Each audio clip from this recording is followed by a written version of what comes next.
आज हम आपके सामने एक नई चीज़ शुरू करने जा रहे हैं जिसके अंदर हम इंटरेस्टिंग केसेस के बारे में बात करेंगे। और आज हमारे साथ हैं एडवोकेट विष्णु शर्मा जो दिल्ली हाई कोर्ट में प्रैक्टिस करते हैं और साथ ही ये बार काउंसिल ऑफ दिल्ली के अंदर मेंबर हैं। अब इनको 15 साल लगभग प्रैक्टिस करते हुए हो गए हैं और आज मैं इनसे ऐसे कुछ क्वेश्चन पूछने वाला हूँ जिसके अंदर हो सकता है मैं विष्णु जी आपको फंसा दूँ। और क्योंकि आप वकील हैं और बहुत अच्छा दिखते हैं, बहुत अच्छा बोलते हैं, मैंने कई बार आपको सुना है केसेस के अंदर। तो आज मेरा एक आपसे सिंपल क्वेश्चन ये है, 15 साल की प्रैक्टिस में ऐसा कोई केस बताओ जो आउट ऑफ द बॉक्स रहा हो, जो आप लगता है कि यार ये तो एक ऐसा केस था जो कमाल का केस था, या कोई एक ऐसा यूनिक केस बताओ जो आपको लगता है कि आपके दिल के पास है और क्यों वो आपके दिल के पास है, क्यों यूनिक था और कैसे वो इंटरेस्टिंग था, जिससे आने वाले समय में जो हमारे और एडवोकेट भाई हैं, जो जनता इसको सुन रही है, जो मेरे ऑडियंस इसको सुन रहे हैं, उनको पता लगे कि ऐसा भी कोर्ट के अंदर हो सकता है। तो ऐसा कोई केस बताएं। बहुत बहुत धन्यवाद योगेश जी। एडवोकेट की लाइफ में ऐसे बहुत सारे केसेस आते हैं जहाँ पे हमें हर टाइम लगता है कि ये केस बहुत चैलेंज वाला है, और इस केस में बहुत सारी चीज़ें ऐसी हैं जो मुझे लगता है कि जब तक एडवोकेट एक्स्ट्रा एफर्ट ना करे तब तक उसके फाइनल सॉल्यूशन तक हम लोग नहीं पहुँचते। तो अगर मैं ऐसे केस में आपको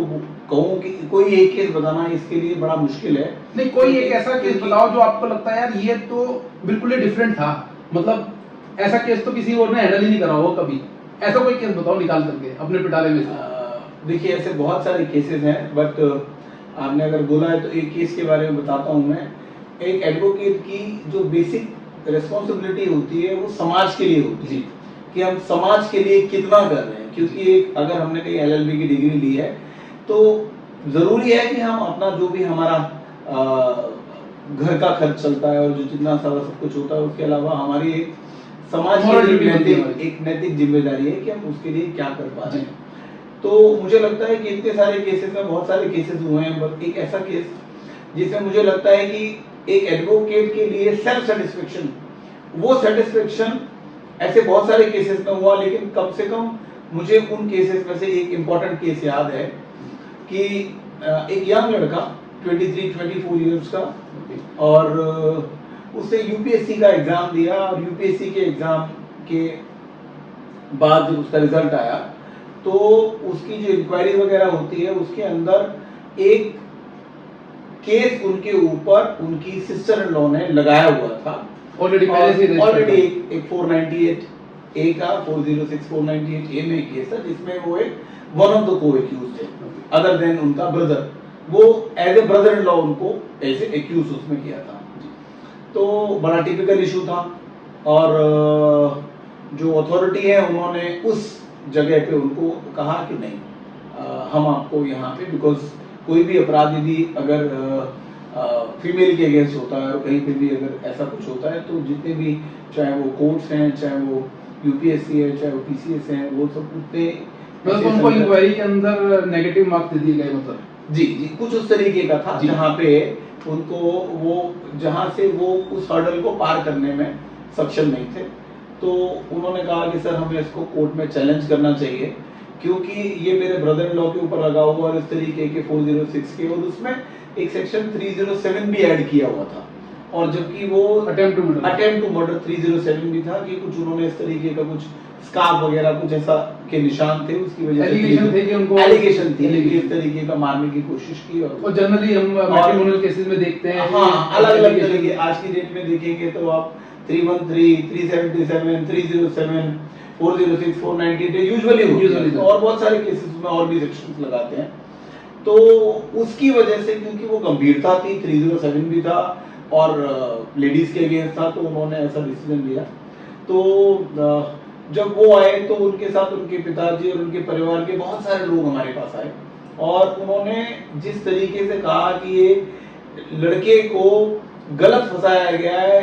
जो इसका ब्रदर है और बाकी लोगों के ऊपर जो केसेस हैं उन केस में सिर्फ और सिर्फ वो ट्रायल अभी चार्ज फ्रेम नहीं हुआ है, लेकिन चूंकि एफआईआर लॉन्च हो चुकी है और हमें वो डिस्क्लोज करना होता है कि क्या कितनी एफआईआर हमारे अगेंस्ट पेंडिंग है। तो उन कंडीशंस के अंदर हमने हाई कोर्ट में उसको चैलेंज किया, और हाई कोर्ट ने बहुत अच्छे से वो सुना, और सुनने के बाद हाई कोर्ट ने डायरेक्शन दिया अथॉरिटी को कि आप 3 डेज के अंदर इनका एक रिप्रेजेंटेशन है कि भाई इनको दोबारा से किया जाए, ट्रीट किया जाए, दोबारा से इसको देखा जाए। और इट इज़ वेरी फॉर्चुनेट कि वो उसके बाद। तो आप ये बताएं, जब ये आप केस बता रहे हैं, इस केस को करते वक्त आपको क्या क्या चैलेंजेस आए, मतलब कैसे आपने इस केस को परस्यू करा? जब वो लोग आपके पास मिलने आए, आपने कहा बहुत सारे फैमिली वाले मेंबर्स मिलने आए, क्योंकि ये एक गवर्नमेंट ऑफिसर बनने जा रहे हैं जो हमारे देश के लिए आगे सर्विस देंगे, उनको सर्व करेंगे हमारी कंट्री को। तो जब वो आए थे आपके पास, तो क्या केस पहले से ही आपके पास था, या जब ये मामला उन्होंने पीसीएस के अंदर अप्लाई करा और उनको जब ये नेगेटिव मार्किंग आई तब आपके पास आए थे, या पहले से ही आपके पास केस चल रहा था? नहीं, मेरे पास जब वहां से ना हो गया था तो तब मेरे पास आए थे और उन्होंने अपना रिप्रेजेंटेशन भी दिया था। रिप्रेजेंटेशन में मध्य प्रदेश हाई कोर्ट की एक जजमेंट थी, वो कोर्ट करते हुए उन्होंने उस रिप्रेजेंटेशन को, क्योंकि उसमें एक ऐसा मैटर था जिसमें एक जज साहब के अपॉइंटमेंट का एक उस तरीके का एक मैटर था, जिसको हाई कोर्ट ने कहा कि नहीं, अगर कहीं पे भी लेडीज के अगेंस्ट कोई अपराध किया गया है और कोई व्यक्ति गवर्नमेंट के पद पे आना चाहते हैं, तो इस तरीके के संगीन अपराध में यदि अगर आपके ऊपर एफआईआर है तो हम उसको कंसिडर नहीं करेंगे, अपॉइंटमेंट नहीं दिया। तो वो ऑलरेडी उन्होंने जितना काम उसके लिए कर सकते थे, उन्होंने रिप्रेजेंटेशन दिया, मिले, अपना जितने भी कम्युनिकेशन किया, उसके बाद तो लास्ट जो रह जाता है वो कोर्ट का रह जाता है। तो कोर्ट आने से पहले उनका जो जितना था कि दे वर एब्सोल्युटली नो होप, कोई लाइफ में कहते हैं ना कि बस ये एक लास्ट चांस है। तो हाई कोर्ट में आपने क्या क्वेश्चन पिटीशन लगाई इसके अंदर? नहीं, हाई कोर्ट में रिट पिटीशन लगाई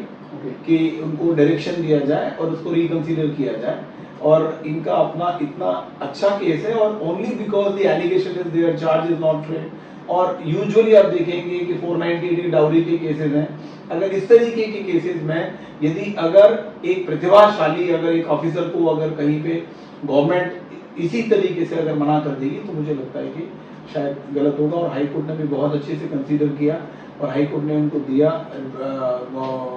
अथॉरिटी को ऑर्डर दिया और विद इन 3 डेज के अंदर उनको वहां से फाइनल क्लीन चिट। तो वो अब ऑफिसर बन गए हैं? हाँ, आज वो ऑफिसर हैं और बहुत अच्छे ऑफिसर हैं। और उनका केस का क्या हुआ जो केस चल रहा था? वो केस तो ऑलरेडी दूसरी जगह था, क्योंकि दिल्ली के बाहर का केस था वो। अच्छा, दिल्ली के तो बाहर कल वो केस उनका वहीं पे चल रहा है, लेकिन अभी वो पद पे रह के अच्छा काम कर रहे हैं, बहुत अच्छा काम कर रहे हैं। और इस बात को मुझे लगता है कि 5-6 साल हो गए हैं, तो आज बहुत अच्छे से वो गवर्नमेंट की सेवा कर रहे हैं। और बहुत यंग आप देखेंगे कि यंग अफसर अगर काम करने की अगर उनको इच्छा होती है और उन्होंने अगर इतना बड़ा एग्जाम क्रैक किया है, और कहीं भी हम अगर समाज के लिए या अपने छोटे भाई बहनों के लिए जहाँ पे भी हम कर सकें, तो एक एडवोकेट को बहुत सेटिस्फेक्शन मिलता है। और यही शायद इसीलिए हम लोगों ने काला कोट पहना हुआ है कि हम उस काम को कर सकें कि जिस काम के लिए हमें समाज ने सेवा का जो मौका दिया उसको हम थोड़ा सा कुछ। अच्छा, ये तो बहुत अच्छी बात आपने बोली कि आपने एक ऐसा केस हैंडल करा जिसके अंदर आपने एक ऐसे पर्सन को ऐसा रिलीफ दिलाया जो मतलब हो सकता है उन्होंने तो अपनी उम्मीद ही छोड़ दी हो इसके अंदर कि आप ये नौकरी कर पाएंगे, क्योंकि एक इस तरह के मैट्रिमोनियल केस जनरली बाद में सेटल हो जाते हैं और कोर्टों के अंदर उनका रिजल्ट कोई निकलता नहीं है, हमें पता है इसका रेशो क्या है। तो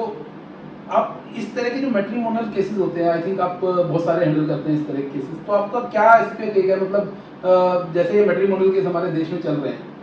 तो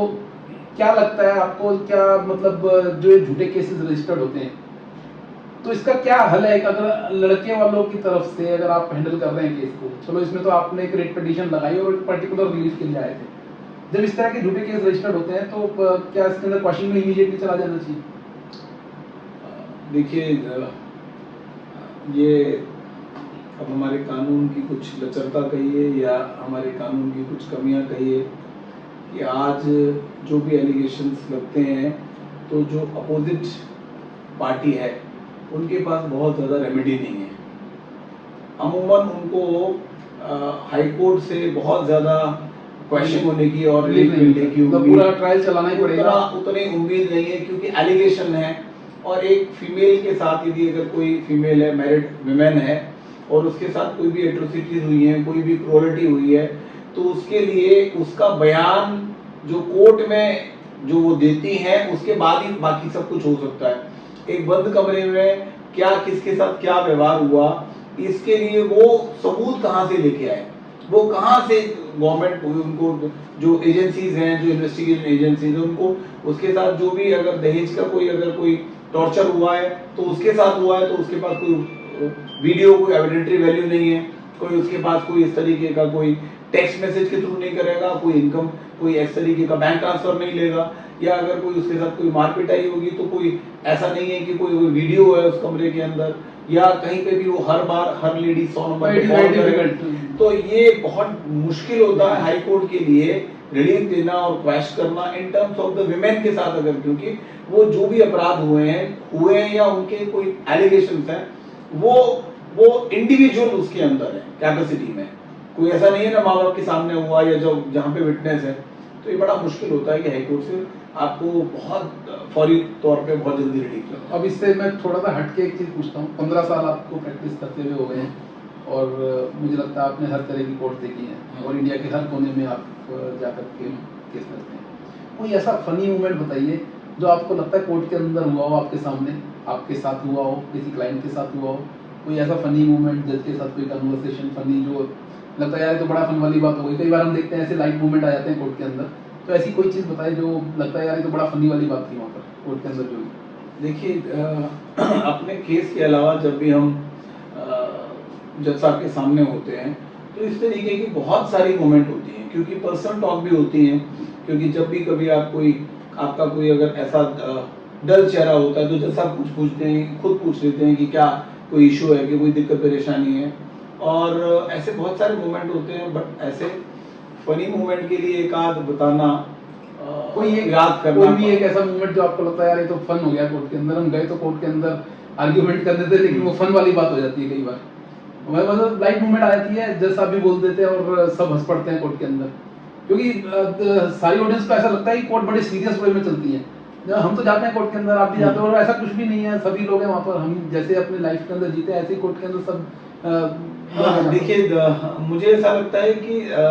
ज्यादातर फन मोमेंट वाले की बजाय ना थोड़ा सीरियस टॉक ज्यादा होती है, क्योंकि कोर्ट अपना एक प्रोसीजर 10 से 5 के बीच में जो कोर्ट का एक अपना काम होता है वो बड़े सीरियस अप्रोच के साथ होता है, और कभी कभार ऐसी चीजें होती है, तो मुझे नहीं लगता कि बहुत ज्यादा ऐसे मेरे साथ चीजों को लेके बाहर निकल के हो जाता है। हाँ, कई बार ऐसा होता है, वो फनी मोमेंट में आप ऐसा हो सकता है कि जज साहब सामने से आ रहे हैं और वो कोई बंदा पूछ रहा है कि जज साहब आप मुझे बता सकते हैं कि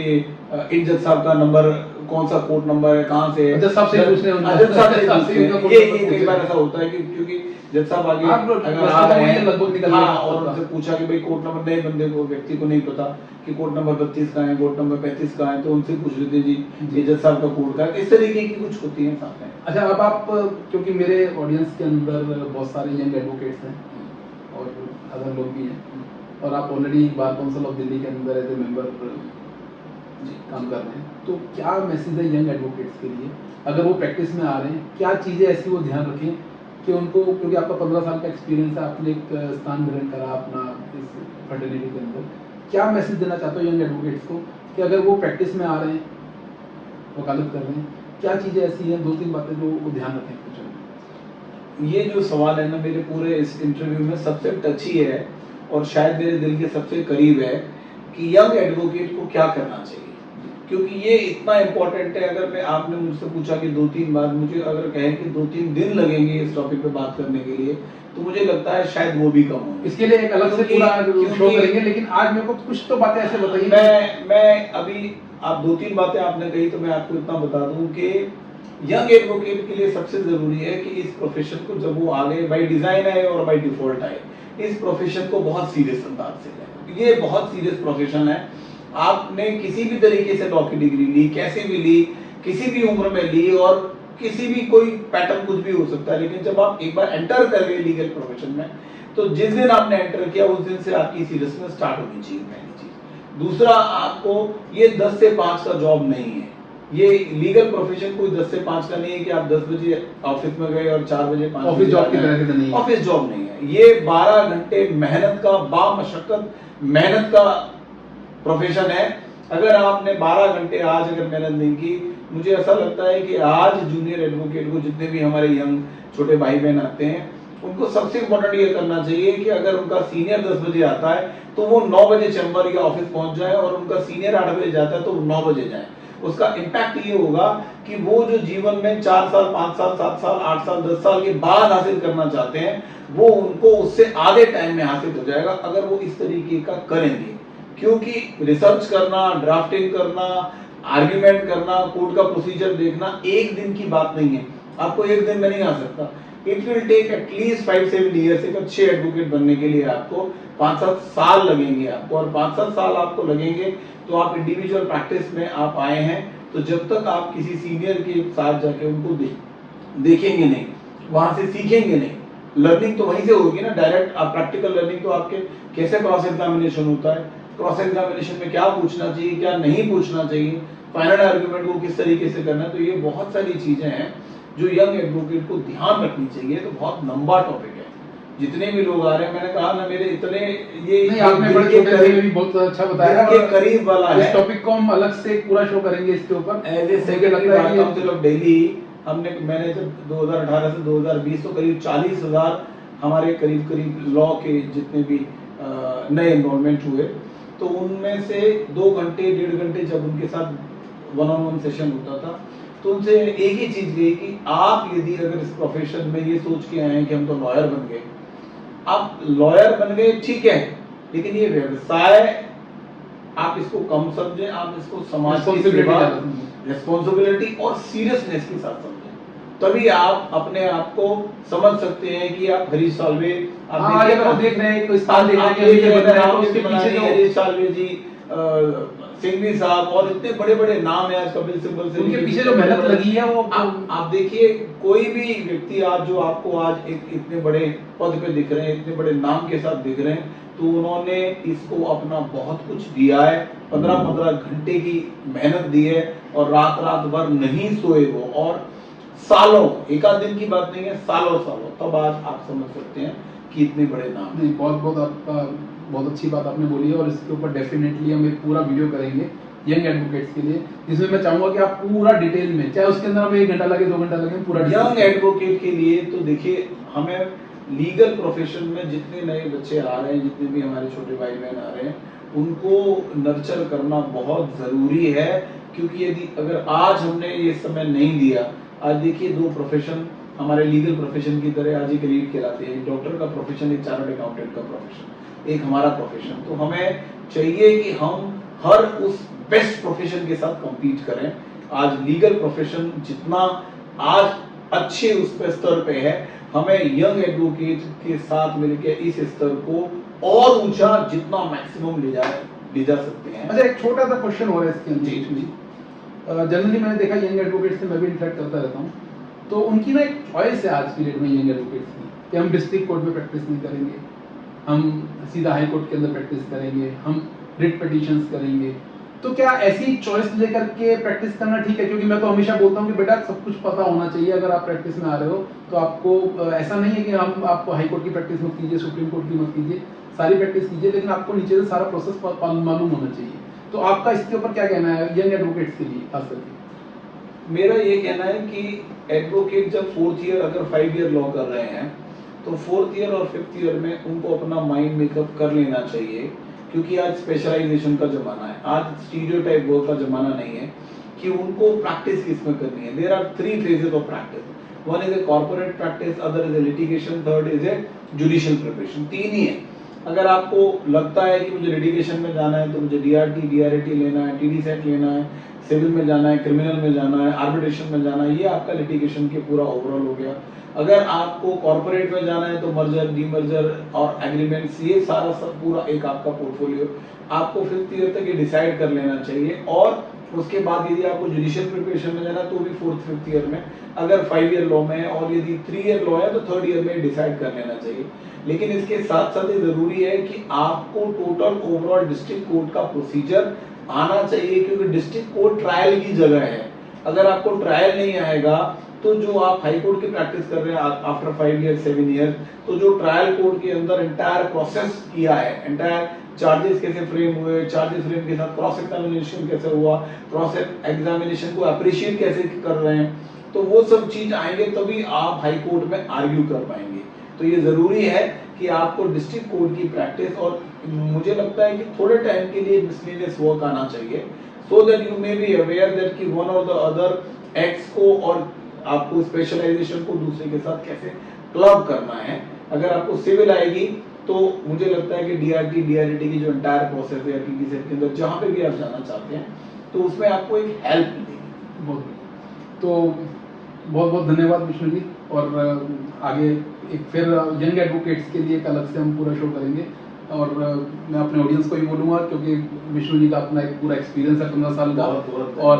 अब आने वाले टाइम में हम और भी इंटरेस्टिंग केसेस के बारे में बात करेंगे। धन्यवाद। बहुत बहुत धन्यवाद।